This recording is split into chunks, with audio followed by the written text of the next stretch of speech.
चलिए बात करते हैं जयप्रकाश पावर वेंचर लिमिटेड की। अभी कुछ ऐसी बड़ी खबरें निकल के सामने आ रही हैं जो आपको पूरा क्लियर कर देंगी कि अब आगे क्या होने वाला है जयप्रकाश पावर वेंचर में। साथ में कंपनी के क्वार्टर टू का प्रीव्यू भी देखेंगे, जिससे हमें ये आइडिया लग जाएगा कि कंपनी के क्वार्टर टू रिजल्ट किस तरह के आए हैं। और वाकई में ये जो खबर और अपडेट आपके सामने रखूंगा, यह आपको क्लियरिटी देगी कि अब मंडे की मार्केट में किस तरह के एक्शंस जयप्रकाश पावर वेंचर में देखने को मिलेंगे। जयप्रकाश पावर वेंचर के केस में दो बड़ी बातें हैं। एक तो कंपनी का क्वार्टरली रिजल्ट, दूसरी बड़ी बात है सबसे अहम फैसला। अहम फैसला किसका? सीओसी का डिसीजन। सीओसी को हम कमेटी ऑफ क्रेडिटर्स भी बोलते हैं। ये वो लोग हैं, ये वो बैंक्स हैं, ये वो एनबीएफसी कंपनी है जिसने जयप्रकाश एसोसिएट को लोन दिया था। और अब सबका फोकस सीओसी के ऊपर ही टिका हुआ है, उनकी फाइनल वोट पर ही टिका हुआ है। और यहाँ पर हमें ये बात पता होनी चाहिए कि अगर सीओसी वेदांता के फेवर में वोट करता है तो जयप्रकाश पावर वेंचर के जो एसेट्स हैं, जो जयप्रकाश एसोसिएट के पास हैं, वो वेदांता के पास चले जाएंगे। इसीलिए सीओसी का डिसीजन बहुत इंपॉर्टेंट है। और अगर बात करें कि भाई सीओसी का डिसीजन ये कब तक हमें देखने को मिलेगा, और वेदांता को जो अप्रूवल मिला है क्या उसकी कोई वैल्यू नहीं है? क्या सीओसी का ही सबसे बड़ा वैल्यू है? जब तक सीओसी नहीं आगे कोई वोट करता है तब तक कुछ होने वाला नहीं है। तो यहाँ पर हमें ये बात समझनी चाहिए, जो सीओसी है यानी कमेटी ऑफ क्रेडिटर्स हैं, इंसॉल्वेंसी प्रोसेस का सबसे इंपॉर्टेंट स्टेप होता है। और अभी तक देखने में ये आ रहा है कि भाई अक्टूबर के एंड तक, जैसे ही 20-25 अक्टूबर होगा या नवंबर के स्टार्टिंग तक, जैसे ही 1-2 नवंबर आएगा, आपको सीओसी का फाइनल वोट देखने को मिल जाएगा, पूरा वोटिंग प्रोसेस देखने को मिल जाएगा। क्योंकि सीओसी को insolvency and bankruptcy code IBC के रूल के हिसाब से 180 दिनों का टाइम मिलता है, और अगर इसको एक्सटेंड कर दिया जाए तो 330 दिनों का टाइम होता है। और जयप्रकाश एसोसिएट के केस में ऑलरेडी ये टाइम हो चुका है। तो ये एक्सपेक्ट है कि भाई अक्टूबर के एंड तक या नवंबर के स्टार्टिंग तक, नवंबर के फर्स्ट एक हफ्ते में ही आपको सीओसी का फाइनल वोट देखने को मिल जाएगा, फाइनल अप्रूवल सीओसी दे देगा। तो यहाँ पर इंपॉर्टेंट बात ये निकल के आती है कि वेदांता को अभी जो सीसीआई अप्रूवल मिला है, क्या उसकी कोई वैल्यू नहीं है? क्या इससे ये समझ नहीं आता कि भाई सीसीआई ने अप्रूवल दे दिया है तो अब वेदांता ही जयप्रकाश एसोसिएट को खरीदेगा? तो इस केस में बोलना चाहूँगा बिल्कुल वैल्यू है, लेकिन ये फाइनल अप्रूवल नहीं है। सीओसी ही डिसाइड करेगा कि भाई ये जो जयप्रकाश एसोसिएट है इसको कौन खरीदेगा, वेदांता, अदानी या फिर कोई और। लेकिन हायर चांसेस हैं कि सीओसी वेदांता को ही वोट करेंगे, ये हमें सीसीआई के अप्रूवल से पता चल जाता है। और अगर सीओसी वेदांता के फेवर में वोट करते हैं, फिर ये जो एनसीएलटी का फाइनल अप्रूवल है वो मिल जाएगा और ये डील क्लोज हो जाएगी। तो यहाँ पर अब एक इम्पोर्टेंट समझने वाली बात ये आ जाती है कि भाई ठीक है, वेदांता जयप्रकाश एसोसिएट को खरीद लेगा, चलो वेदांता नहीं तो अडानी खरीद लेगा या कोई और खरीद लेगा, तो इससे फ़ायदा क्या होगा इन्वेस्टर का? इन्वेस्टर क्यों चाहता है कि वेदांता ही खरीदे? इन्वेस्टर क्यों चाहता है कि अडानी खरीदे? या इन्वेस्टर क्यों चाहता है कि ये जो खरीदने वाला प्रोसेस है, ये जो एनसीएलटी का प्रोसेस है, ये जल्दी हो जाए? तो सबसे पहली बात वेदांता की तरफ से करते हैं। वेदांता अभी 479 रुपीज़ के आसपास का आपको ये स्टॉक देखने को मिल रहा है। तो कहने का मतलब ये है कि वेदांता अभी मेनली मेटल्स के अंदर, माइनिंग के अंदर, ऑयल्स के अंदर, गैसियस के अंदर और पावर सेक्टर के अंदर अच्छा खासा एक्टिव है।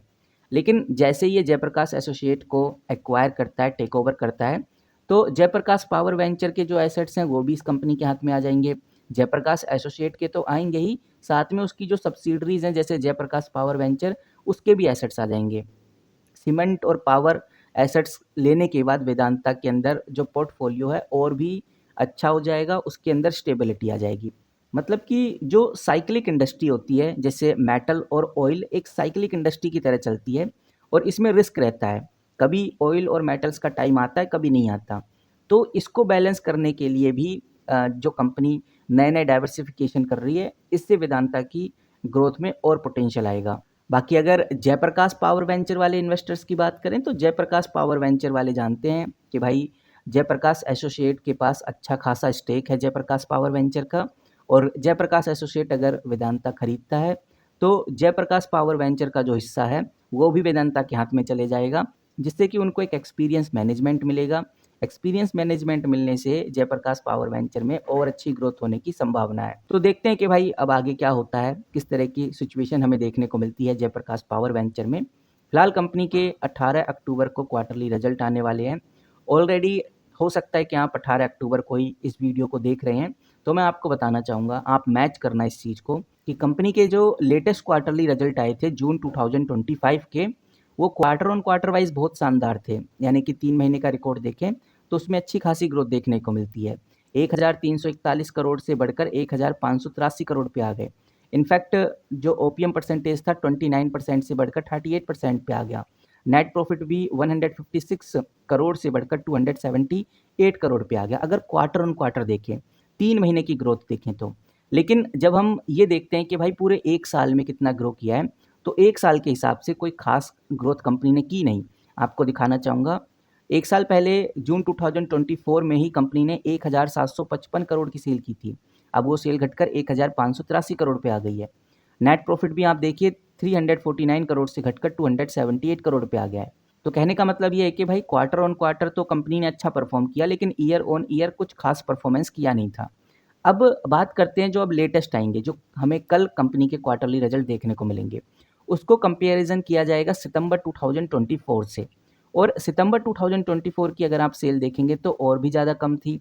तो कहने का मतलब ये है कि कंपनी क्वार्टर ऑन क्वार्टर तो अच्छा परफॉर्म कर जाएगी, क्योंकि पिछले साल जो सितंबर था उसमें कंपनी ने बहुत कम सेल की थी और नेट प्रॉफिट भी कुछ खास नहीं किया था। तो क्वार्टर ऑन क्वार्टर कंपनी अच्छा परफॉर्म कर जाएगी कल, तो year on year wise company अच्छा परफॉर्म कर जाएगी कल। लेकिन जब हम क्वार्टर ऑन क्वार्टर वाइज देखेंगे तो भी संभावनाएं हैं कि कंपनी अच्छा परफॉर्म कर जाए, क्योंकि हर क्वार्टर कंपनी अच्छा परफॉर्म कर ही रही है। तो इस वजह से बताया जा रहा है कि भाई इस बार के क्वार्टरली रिजल्ट अच्छे आ सकते हैं, क्योंकि पिछले साल सितंबर को कुछ खास कंपनी के क्वार्टरली रिजल्ट आए नहीं थे। तो इस केस में सितंबर 2025 के क्वार्टरली रिजल्ट जो कि हमें कल देखने को मिलेंगे, वो शानदार आ सकते हैं। तो ये हो गया गाइस कंपनी के क्वार्टरली रिजल्ट का प्रीव्यू कि ओवरऑल कैसे आने वाले हैं। अगर आप इन्वेस्टर्स को देखेंगे तो इन्वेस्टर्स के अंदर प्रमोटर्स तो टस से मस नहीं हुए। वो पहले भी 24% इस कंपनी में इन्वेस्टेड थे, अभी भी उतना ही है। एफआईआई को अगर आप देखते हैं तो एफआईआई धीरे धीरे बढ़ते बढ़ते 6.30% से बढ़कर 6.34% हो गए हैं। एफआईआई के बाद अगर हम डीआईआई की बात करें यानी म्यूचुअल फंड्स की, तो वो 17.27% से घटकर 17.19% पे आ गए हैं। म्यूचुअल फंड्स इस कंपनी से घटे हैं। और अगर हम ये देखने की कोशिश करें कि भाई कौन इस कंपनी से घटा है, कौन म्यूचुअल फंड्स इस कंपनी से घटा है, तो आईसीआई बैंक तो घटा नहीं है। सेंट्रल बैंक, हाँ, सेंट्रल बैंक हमें थोड़ा सा घटता हुआ नजर आया है। पहले वो 1.23% था, अब वो 1.22% इस कंपनी में इन्वेस्टेड है। उसके बाद तो कोई इन्वेस्टमेंट इधर सेंट्रल बैंक की देखने को नहीं मिलती। तो कहने का मतलब ये है कि डीआईआई जो मेजर डीआईआई हैं, जो मेजर म्यूचुअल फंड्स हैं, वो तो हमें डिक्रीज होते हुए नजर नहीं आए। कोई स्मॉल म्यूचुअल फंड्स इस कंपनी से निकलता हुआ नजर आ रहा है, जिसका इम्पैक्ट जयप्रकाश पावर वेंचर में देखने को मिला।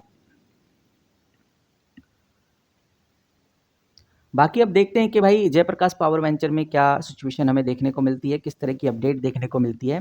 मोस्ट इम्पोर्टेंट तो फिलहाल यही है जयप्रकाश पावर वेंचर में कि सीओसी के द्वारा क्या वोटिंग रिजल्ट आते हैं, सीओसी किस तरह का एक्शन लेती है, और उसके बाद जब वेदांता के कंट्रोल में जयप्रकाश एसोसिएट आ जाएगा तो फिर जयप्रकाश पावर वेंचर में किस तरह के चेंज आएंगे, ये भी काफ़ी इंपॉर्टेंट है। और दूसरा सबसे इम्पोर्टेंट ये है कि भाई वेदांता किस तरह से जयप्रकाश एसोसिएट को हैंडल करता है, उसकी क्या स्ट्रैटेजी रहेगी, और उसकी स्ट्रेटेजी जयप्रकाश पावर वेंचर को लेकर क्या रहेगी, ये चीज़ भी देखना काफ़ी इंपॉर्टेंट रहेगा। तो कहने का मतलब ये है कि जयप्रकाश पावर वेंचर में तो अभी शुरुआत ही हुई है, अब गेम स्टार्ट हुआ है। चीज़ें तो अब हमें देखने को मिलेंगी, बदलाव और जो उतार और चढ़ाव तो अब हमें देखने को मिलेंगे जयप्रकाश पावर वेंचर में। तो फिलहाल यही अपडेट है, यही खबर है आज की इस वीडियो में। देखो, मेरा किसी भी तरह का कोई ये मकसद नहीं होता कि मैं आपको कोई रिकमेंडेशन दूं कि आप बाय करो, सेल करो, होल्ड करो। कहने का मतलब ये है कि हमारा टोटली मकसद ये है कि खबरें क्या चल रही हैं, खबरों में क्या बताया जा रहा है, क्या कंपनी में चल रहा है, अपडेट क्या है। अगर आप इन्हीं को समझ गए तो आप खुद ही आइडिया लगा लोगे कि अब आपको करना क्या है। फिलहाल गाइज मिलते हैं किसी नई वीडियो के साथ, तब तक के लिए take care and good bye.